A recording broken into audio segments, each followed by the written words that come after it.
नमस्कार, सत्यहिंदी.com में आपका स्वागत है। एक नजर अब तक की सुर्खियों पर।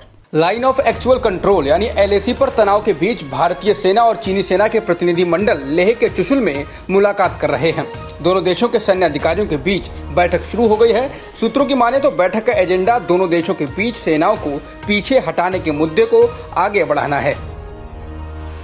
चीन बिल्कुल भी विवादों को सुलझाने के मूड में नहीं नजर आ रहा है। चीन ने घुसपैठ किए गए इलाके पैंगोंग त्सो में अपने कब्जे को जाहिर करने के लिए अपने देश का बड़ा सा नक्शा बनाया है, जिसको सैटेलाइट की तस्वीर में देखा जा सकता है। ये नक्शा फिंगर 4 और फिंगर 5 के बीच है।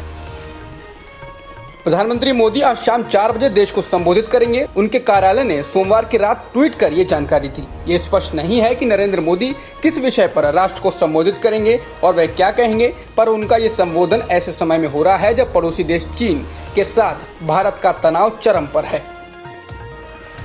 राहुल गांधी ने एक बार फिर चीन को लेकर मोदी सरकार पर हमला बोला है। उन्होंने एक ट्वीट कर UPA सरकार के दौरान चीन से होने वाले व्यापार और सामान खरीदने का तुलनात्मक ग्राफ शेयर किया है।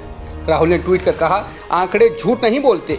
बीजेपी कहती है मेक इन इंडिया और बीजेपी करती है बाय फ्रॉम चाइना, यानी चीन से खरीदो। सोमवार को सरकार ने 59 चाइनीज ऐप पर प्रतिबंध लगा दिया है। बैन लगाने के बाद टिकटॉक ऐप को गूगल प्ले स्टोर से हटा दिया गया है। वहीं टिकटॉक इंडिया ने ट्वीट करके कहा है कि सरकार द्वारा लगाया गया ये बैन अस्थायी है और सरकार ने उनको बात करने के लिए बुलाया है। टिकटॉक ने कहा कि वो हमेशा की तरह डेटा और प्राइवेसी की सुरक्षा को लेकर प्रतिबद्ध हैं और हम भारतीय यूजर्स का डेटा चीनी या किसी अन्य सरकार के साथ साझा नहीं करते हैं। तमिलनाडु में बाप बेटी की पुलिस हिरासत में मौत के आरोप के बाद इस मामले में ही पुलिसिया गुंडागर्दी की एक और तस्वीर सामने आई है। मद्रास हाईकोर्ट द्वारा इस मामले की जांच के लिए नियुक्त किए गए मजिस्ट्रेट ने अदालत से कहा है कि संबंधित पुलिस स्टेशन के अफसरों ने मामले से जुड़े सबूत खत्म कर दिए हैं।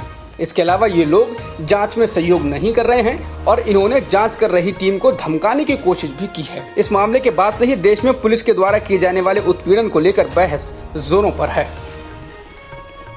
केंद्र सरकार ने अटॉर्नी जनरल के वेणुगोपाल का कार्यकाल 1 साल को बढ़ा दिया है। उनका 3 साल का कार्यकाल मंगलवार को खत्म हो रहा था। इसके साथ ही केंद्र सरकार ने सॉलिसिटर जनरल तुषार मेहता का कार्यकाल भी 3 साल और बढ़ा दिया है, जो 1 जुलाई से प्रभावी होगा। नियुक्ति मामलों की कैबिनेट समिति ने सोमवार को इसकी मंजूरी दी।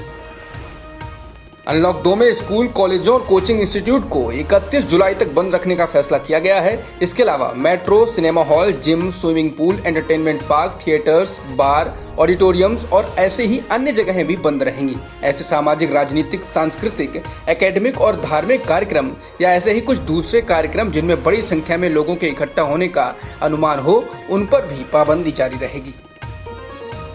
भारत में बीते 24 घंटों में 18,522 नए कोरोना संक्रमण के मामले आए हैं और 418 लोगों की मौत हुई है, जिससे देश में कुल संक्रमित लोगों की संख्या 5,66,000 से अधिक हो गई है और मरने वालों का आंकड़ा 16,893 हो गया है। फिलहाल एक्टिव केस 2 लाख से अधिक हैं। भारत में बीते 24 घंटों में 2,10,000 से अधिक सैंपल टेस्टिंग की गई है, जिससे देश में अभी तक हुए कुल कोरोना टेस्ट का आंकड़ा 86 लाख से अधिक हो गया है। कोरोना वायरस के मामले बढ़कर करीब 1 करोड़ 2 लाख से अधिक हो गए हैं। जॉन्स हॉपकिंस यूनिवर्सिटी के मुताबिक दुनिया भर में कोरोना संक्रमण के ज्ञात मामले 1 करोड़ 2,77,000 से अधिक हो गए हैं, जबकि 5,04,000 से अधिक लोगों की मौत हो चुकी है। जॉन्स हॉपकिंस यूनिवर्सिटी के मुताबिक अमेरिका में कुल संक्रमितों की संख्या 25,88,000 से अधिक हो चुकी है और मरने वालों का आंकड़ा 1,26,000 से ज्यादा हो गया है। चीन के शीर्ष विधायी निकाय ने मंगलवार को सर्वसम्मति से हांगकांग के लिए व्यापक राष्ट्रीय सुरक्षा कानून पारित कर दिया है। इस कानून के तहत केंद्रीय सरकार की सत्ता को कमजोर करना अपराध माना जाएगा और इसके तहत उम्र कैद की सजा भी हो सकती है। नए सुरक्षा कानून के तहत चीन को हांगकांग के भीतर अपनी सुरक्षा एजेंसियों के गठन का अधिकार होगा। ये 1 जुलाई से लागू हो सकता है। इस कानून के खिलाफ हांगकांग में शुरू से ही विरोध हो रहा था। अब तक की खबरों में इतना ही। बाकी खबरों के लिए बने रहिए सत्यहिंदी.com के साथ।